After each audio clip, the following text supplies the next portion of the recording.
Our opportunities are truly endless, large and small. But the question is, are we prepared to meet them, and are we opening our eyes to notice them? We read in the book of Esther about events occurring to the Jewish people who stayed in Persia approximately 30 years before the events that we just read about in Nehemiah. And after the plot unfolds and the extinction of the Jewish people is revealed, Mordecai approaches Queen Esther. She has never shared with her husband that she was Jewish, but initially we see that she was afraid, to speak out and to approach the king without being summoned by him. And we read about that in Esther chapter 4, verse 11. And the people of the king's provinces know that any man or woman who goes into the inner court to the king who has not been called, he has but one law: put all to death, except the one to whom the king holds out the golden scepter that he may live. So we read the response of Mordecai in Esther chapter 4, verses 13 to 14.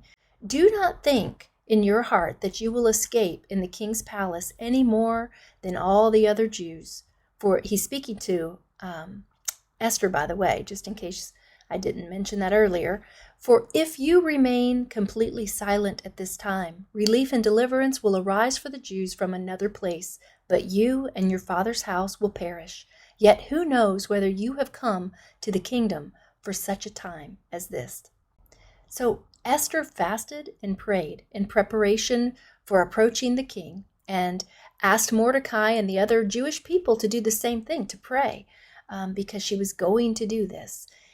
Edmund Burke, he said, the only thing necessary for the triumph of evil is for good men to do nothing. And there was a man named Alexander Solzhenitsyn, and I hope I'm saying that name properly, probably not, but he said, must one point out that from ancient times a decline in courage has been considered the beginning of the end.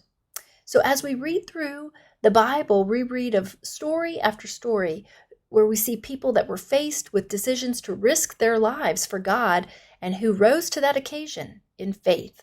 Mordecai, from his knowledge of Scripture, knew that the Jewish people would one day prevail.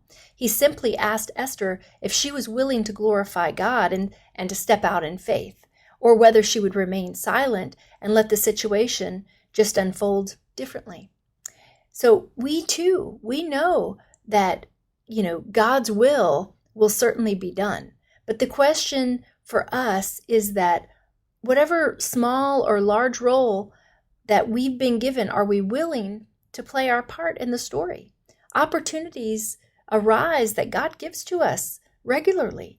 And if we're in His Word and focused on Him in prayer, these opportunities won't be missed. If we're really seeking and paying attention, He'll provide us with the necessary courage to meet the challenge that is before us. We just simply need to realize that life is not all about us, but it's about Him. And we're not merely, just going along through the motions to one day get to heaven, but we actually have a part to play in the story. This is why we're going to give an account of our lives. He gives the parable of the wise and foolish. He gives the parable of the talents and the ones who buried what they had been given versus the ones who reaped a great harvest because they continued to sow in the fields. And so as we're thinking through all of this, let's be reminded of the Sermon on the Mount. Jesus likens believers to the salt of the earth and the light of the world. And then He reminds them in Matthew 5, verse 16, let your light so shine before men that they may see your good works and glorify your Father in heaven. And so I pray this for myself and for all of you today. And I pray that you're blessed in the Lord as you read His Word and seek the truth of it. In the mighty name of Yeshua, Shalom.